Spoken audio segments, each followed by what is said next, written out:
Okay, so let's get going. I am Mark. I'm a licensed naturopathic doctor, concussion specialist with a complete concussions clinic here in Scottsdale. Today, we're going to discuss the concussion return to play protocol.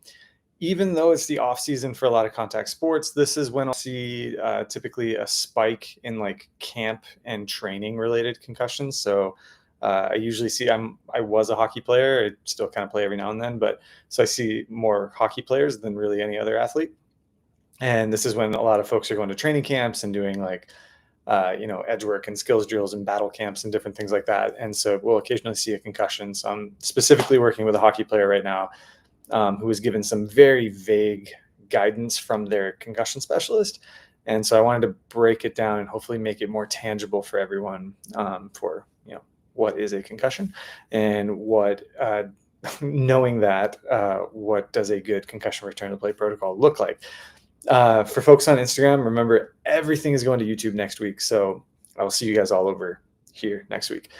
So for starters, the purpose of return to play. So what is the purpose of return to play? It's not to keep you away from the game. It's actually to make sure that you're safe and actually returning when you can be an asset to your team and not a liability who's at risk of repeat injury or, putting yourself at risk and making your team worse, right? Return to play is not based on symptoms. Symptoms are only a part of return to play. Return to play is not based on like, oh, I feel good in here, doc. I'm going to say that again. So symptoms are not the basis of return to play, especially at rest. Far too many players are given symptom screenings like in an office. Hey, fill out this post-concussion symptom scale. You're sitting on a table, or you're sitting in the waiting room and you feel good. And so because you scored low on the symptom score at rest, you're cleared. And that's just not how it works. That's not how it should work. And so what is the return to play protocol? The Concussion in Sports group, it's this international group that gets together every 4 years and updates concussion guidelines. And the most recent one was the Amsterdam consensus. So you can look that up. There are 6 stages. Nothing really has changed. There's always been 6 stages, but there's 6 stages. The 6 stages gameplay. So some people say there's 5 stages, and they go through this general flow of lighter activity to more activity to contact activity to gameplay.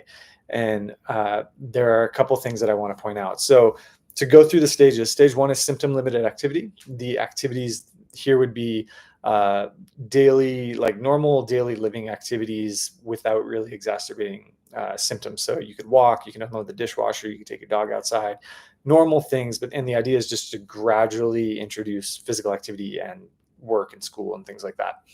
Stage 2 is sort of a choke point stage. Stage 2, going stage 2 to 3 and going stage 4 to 5, I call them choke points.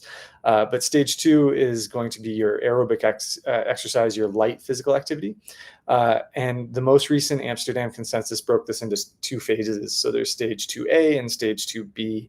And with 2A, you want to get up to like 55% of your heart rate max. With stage 2B, you want to get up to 70% of your heart rate max. I don't use that. I guide things based on the Buffalo concussion treadmill test, and I'm trying to push you up to like 80, 85% of your heart rate max. And in stages, like I'm not just pushing you there because it would feel like crap. But we're trying to build you up to that so that we can move you into stage 3. And stage 3 is where we start to get into sport-specific exercise. So we start doing agility drills, maybe we're starting to do some more reaction training. Maybe as a hockey player, you're starting to pass, or a football player is starting to throw a ball around. We're doing nothing contact, but we're starting to introduce more agility, sport-specific type stuff. And this is where I will deviate from guidelines. And it's not actually talked about here in Amsterdam, but this is where I'll deviate. Most people will introduce resistance training in stage 4. I introduce it in stage 3. And the idea there is most of it is psychological, just being able to feel like you're getting to be an athlete again. And we won't go back into full weight of what you were doing. We'll probably cut it in half. But the idea is just keep movement, keep some balance, keep some coordination, keep some movement patterns going. And now going from stage 3 to 4 is where we'll start to, when you can tolerate that sport specific stuff, then we'll throw you into a penny. We'll do some non-contact practice. Football players might be able to run plays without actually hitting, like practicing routes and things like that. Hockey players, we can start doing flow drills. You can start maybe jumping into non-contact scrimmages. Moving stage 4 to 5 is where we introduce contact. So stage 5 is full contact practice. Before we want you going into full contact practice, So moving stage 2 to 3, if I didn't clarify that, moving stage 2 to 3, the reason that's a choke point is I want you to be able to pass a Buffalo concussion treadmill test. I want you to be able to demonstrate steady state exercise tolerance. And what that means is you're reaching 80, 85, 90% of your heart rate max. You can go there, you can cool down, and you feel fine. It's steady climb, steady recovery, you feel good. Stage 4 to 5, moving from non-contact to full contact, you want dynamic exercise tolerance. You need to be able to demonstrate that. And so the way we'll do that is with something like a Gapsky-Goodman protocol, also called the Chicago Blackhawks protocol, but it's something where we're going to do aerobic intervals, anaerobic intervals, and then we're also going to have you doing some agility stuff where we're purposely trying to make you dizzy. We're doing 180 jumps, we're doing burpees, looking at our hands. We're doing things to say, hey, can you do a grueling, like a very hard, it's very rare that I have an athlete pass this on the first time. And I let people know that. I go, hey, I want you to pass this. I give them the Gapsky-Goodman protocol. I say, hey, study the test, like do the test because it is hard. And when we come in, it's almost no one passes on the first time, and that is okay. And it's important to demonstrate that, because if you cannot do that in the safety of an office where there is no one coming for your shoulder, your head, you don't have to protect a puck, you don't have to protect a ball, and you can't do that in that office, you're definitely not safe to get back on the field, the ice, wherever. So I call those choke points, because you want to be able to demonstrate steady state exercise tolerance, because sport is not steady, it is dynamic, it is exertional. And you've got to be able to demonstrate that dynamic exertional tolerance before we throw you into the unpredictable environment of sport. In addition to just this exercise component and this like less activity to more activity, if you have a baseline test as an athlete, you must be back to normal preseason, pre-injury baseline levels. The ones that I'm looking at in particular are going to be your reaction time, your computerized balance, and your visual processing speed. So something like a King Devic. If there is no baseline after your dynamic exertion protocol, I'll give you a 5-minute cool down, and you've got to be able to pass a VOMS, a vestibular oculomotor screening. And the idea there is to show from all aspects, from like a physical standpoint, from a neurocognitive standpoint, from a symptom standpoint, you are ready to recover. You are not ready to recover, you are ready to play. Like you can go back to contact. Now, how long should this take? Theoretically, and you'll see the NFL has done this, theoretically 7 days. And the reason for that is stage 1, 2, 3, 4, 5, 6 gameplay. You need to demonstrate symptom-free for 24 hours at that stage. So if I did symptom-limited activity, just normal activities, I took my dog out, I read a book, I did some homework, or whatever, and I felt fine, cool. The next day I can do aerobic activity. And so I do aerobic activity stage 2A and I feel fine. So then on the next day I'll do stage 2B and I feel fine. Okay, so we're at stage 1, 2A, 2B, we're at day 3. Stage 4, I started to do some agility drills and handling the puck and I felt fine. So stage 5, I hopped on the ice with my team and I felt fine.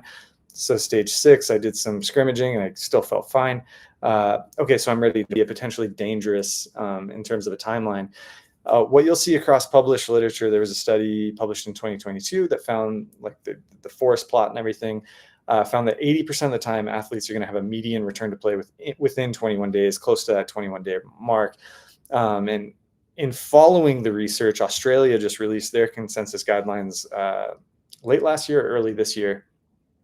And in their guidelines, you actually need to be symptom-free. So you've reached that like kind of dynamic exertion stage where you're pushing 90% of your heart rate max. You need to be there for at least 10 days symptom-free before you're allowed to return to play. And that return to play day must be at least 21 days from your injury date. So I think Australia's got the safest guidelines right now. And why does that 21-day thing make sense? Why? I talk about this a lot. You'll see a lot of my content, a lot of my videos cover this. There's a physical and a metabolic side to concussion. It is a neurometabolic injury. There's this neurometabolic cascade that happens. And the metabolic side of it is what brings the risk with second impact syndrome or these kind of dangerous long-term complications. So after a concussion, just brief summary, we won't dive into it super deep, but after a concussion, your brain stretches, shears, electrolytes go everywhere, and you've got to put those back. And there's this energy deficit associated with that. And energy levels dip about 20%. that's enough to make you feel like shit. And so what we'll see across animal and human data is that 20% usually happens around day 3 to 5. So you usually feel worse around day 3 to 5 after your injury. And then it can take 21 to 45 days across animal and human data, 21 to 45 days for energy levels to restore back to baseline and control. And the tricky part here is that many folks, symptoms will start to feel better around days 5 to 10. And this isn't in the literature. This is just kind of what I'm kind of gleaning from looking at that literature. When you look at that neurometabolic cascade, part of the energy deficit is that calcium floods your mitochondria. Mitochondria, powerhouse of the cell, produce all the ATP. Mitochondria clear that calcium that floods in by around day 4. And so what I think is that between day 5 and 10 is when your mitochondria can actually start pumping out some ATP. And I think you feel that. I think you feel that you're starting to produce some energy, and it feels better than being concussed. It's still not normal, but it feels better. And so you go, oh, okay, like I'm kind of cruising through these stages. I'm not working super hard, but I'm doing it and I feel pretty good. So I'm probably good to return to play. But if we graft your energy level, you're still at probably the most risk for a second impact, longer concussion that you now have to recover from even longer.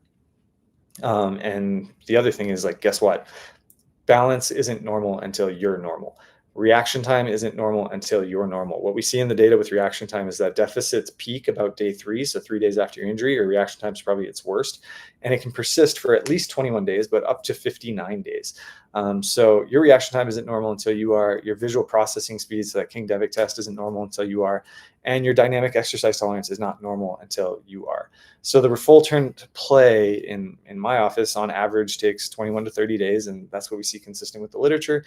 And that's about the same timeline as an ankle sprain. And I think people forget that. They can see an ankle, they can see the swelling, they can't see what's going on in here, but we can measure it with neurocognitive testing, with balance testing, with reaction time, with all this other stuff, to kind of say, hey, you're actually ready to return to the ice, the field, the court, whatever. So with that, if anyone's got questions, I'm going to open it up. But that was just kind of an overview of don't rush it off of symptoms, because that's kind of what this hockey player was a little bit told. And then he was told, hey, there's these 6 stages, just modify your training to fit this table. And I don't think that's good enough. I think we should be much more specific as concussion specialists as to what we want our athletes doing to make sure they're safe. So if anyone's got questions about this, go ahead and post them. Otherwise, I am going to hop off and hit the gym.